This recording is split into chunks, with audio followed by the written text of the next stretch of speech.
pants. And I'm that guy that keeps doing business pants by himself, live from under a broken bamboo ceiling. It's a Monday update edition of Business Pants brought to you by S-Gage, your ESG data provider. Damien will be back tomorrow. I'm your host, and I'm an idiot. Truer words were never said, actually. Damien would have to agree, I think. And today's... What kind of bag do we have, Damien? Oh, you're not here. It's an alt-tab trance. That is October 21st or 24th, 2022. We have Indian replacement theory, chicken wars, Luddites are back, and a short nerd alert, which is everybody's favorite. And by everybody, I mean nobody, because nobody cares and nobody watches. But let's do it, because the big stories from this weekend are in. First up, Indian CEO replacement theory update. Rishi Sunak will be the next UK Prime Minister after his main rival drops out. By main rival, they do mean the other person who wasn't Boris Johnson, who also dropped out. Because Lord knows we don't give enough white guys full of scandals a second chance. So I'm glad we can finally narrow it down. This is a big DEI win, isn't it? Diversity wins. First Hindu Prime Minister in the UK ever. The youngest at 42 years old in more than 200 years. Actually, it looks like maybe even 300 years, because 300 years ago, William Cavendish, the 4th Duke of Devonshire, was the PM at age 37. So at 42 years, he's young. But this completes Damien's favorite new theory, which is the South Asian CEO handoff rule. South Asian CEOs, they come in, they clean up a mess made by founders or prior leaders. They're quiet and unassuming. They don't have to worry about being told they're shrill like their female counterparts. And there's now a short history of bamboo ceiling breakers. Now, don't get angry at me for that term, because I didn't make it up. I read that. That was actually a term I read out of India Times called bamboo ceiling. The bamboo ceiling. How many ceilings can we come up with? But think about it. Sundar Pichai, Satya Nadella, Shantanu Narayan, who's the CEO of Adobe, and George Kurian, CEO of NetApp. This is like a thing. It's a thing. And we called it here first. We've been calling it for years. Damien's been all over it. That's our big update over the weekend. There's not much else to say about it, except that congratulations, UK, for not sinking into the ocean entirely. Next up is our Chicken Wars update. Here's the headline. Smoked chicken is the new roast chicken. This is an actual article out of Forbes. Forbes, the business magazine, who gave a recipe for smoked chicken in this article. But it does conform with the next headline, which is AXA IM to, quote, systematically exclude red meat from events. That's right. AXA Investment Management, the French insurer and asset manager, will no longer have red meat available at its events. Number one, huge deal, because this is a French company we're talking about. Is there anything more French than a pile of red meat? I mean, steak tartare is actually a pile of ground red meat that you just eat without it being cooked. It's like, that seems like big news. But number two, have we entered the big chicken era? Winners of the big chicken era would include Tyson Foods. When not giving its slaughterhouse workers COVID or smartly offloading nose-biting executives to rival startups, Tyson is busy maintaining its status as a fake public company with dual-class shares, family ownership, and a entrenched board, and one of the whitest boards, with John Mariner as the sole black director on the board. And he was the first added to the board since Lloyd Hackley left in 2010, which probably makes sense because, as far as I can tell, black people, Asian people, Hispanics, they don't eat chicken, right? Nobody eats chicken except for us white dudes. That's true, right? True thoughts. And then there's also in the winning the big chicken era, Beyond Meat, obviously, who just laid off 19% of its staff, including anyone with a track record of biting a man's nose off at a football game. See how those two kind of work together? They work together, those two. And finally, winning the big chicken era, and this is, if you're placing your long bets, here's one to place. Coastal Carolina University, whose mascot is the Chanticleer chicken, which is both delicious and and currently allowed at AXA events. It won't be excluded. It's not excluded from the AXA event rule. Next up, an update in big data. Big data, the source of my angst. Here's a headline: Why teens are giving up their smartphones and joining the Luddite Club. Gen X is back, baby. We're back. We're cool again. Because back then it wasn't called a club. It was called being alive.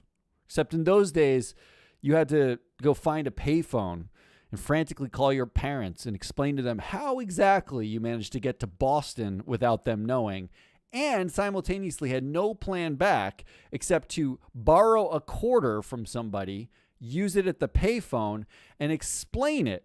Half the time, you wouldn't even use the quarter. You'd drop it in the machine, or you'd call collect, and you're in the name of the collect. It would say like who's calling, and you'd give the name, and the name would be, Mom, Dad, I'm in Boston. I'm at South Station. I need you to pick me up quickly. Bye.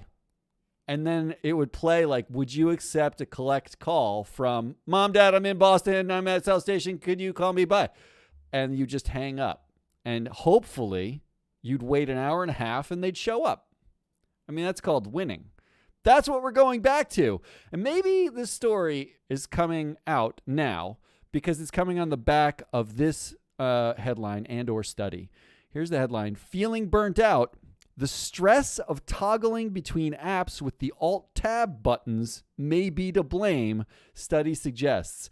Yes, a Harvard Business Review study found that employees spend a total of 5 working weeks a year hitting Alt-Tab between different applications.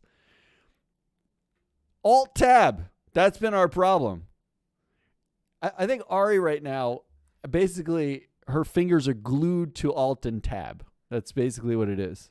She's wasting 5 working weeks of free float time a year, toggling between apps.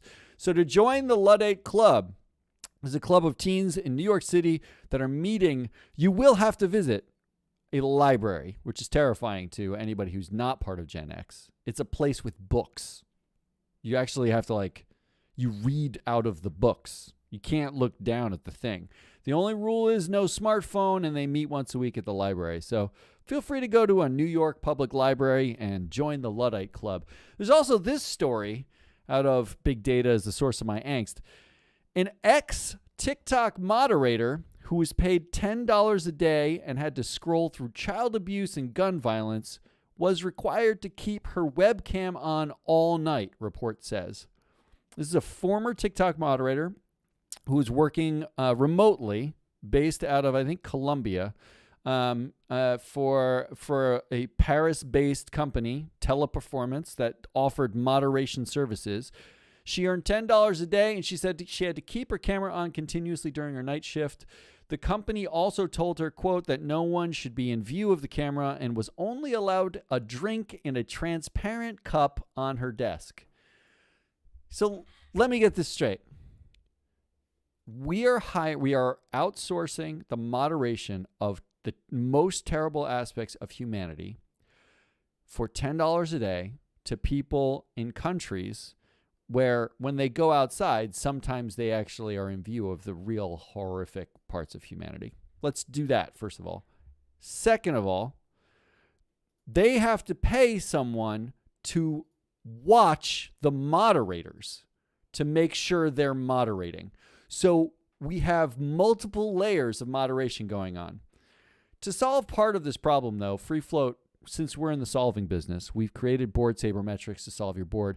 We've actually been working on a line of transparent Free Float coffee cups that you can fill with whiskey, but it's digitally transformed to look like a mochaccino. So anytime you have a long night where you have to watch child abuse videos as a career, there you go. Now you can drink whatever you want in a Free Float coffee cup. We'll let you know when those hit sometimes in 2027. And finally, the last headline out of big data is the source of my angst. This is the headline: The fantasy of instant delivery is imploding. I can wish. It completes our Luddite trifecta, don't you think? I think we should go back to a time when things took a long time to get to you. Like there were mail order catalogs. You would get a catalog in the mail. You would write a check down, and then you'd send it to a P.O. box that you had no idea. You sent money to a mailbox. Somebody got the money and looked at your checklist and then sent you stuff, and it showed up like 2 months later. And you know, we weren't unhappy with that. No one was like, man, I really wish I got those Halloween-themed oven mitts significantly faster because I needed them. Without them, my life was incomplete. And finally, just a quick, before I do the nerd alert, I want to do a quick go fuck yourself update. Here's the headline. Mark Zuckerberg's private jet made 28 trips in just 2 months, emitting 15 times more carbon than the average American does in a year. Report says, we at Free Float have this to say, go fuck yourself, Mark. Let's end on a short nerd alert, shall we? I'm going to do this with no exposition because there's no point. This is pretty short and sweet. We're going to keep this show short and sweet. Here's the paper from authors Ido Baum, Dalit Gaffney, and Ruthie Lowenstein, published in March of this year. The title of the paper was Gender and Corporate Crime. Do Women on the Board of Directors Reduce Corporate Bad Behavior? Here's the quote. Our key findings indicate a clear correlation between the proportion of women on the board and the involvement of the corporation or its top executives in violations of the law. As the proportion of women in the boardroom increases, the involvement of corporations and their executives in violations of the law diminishes.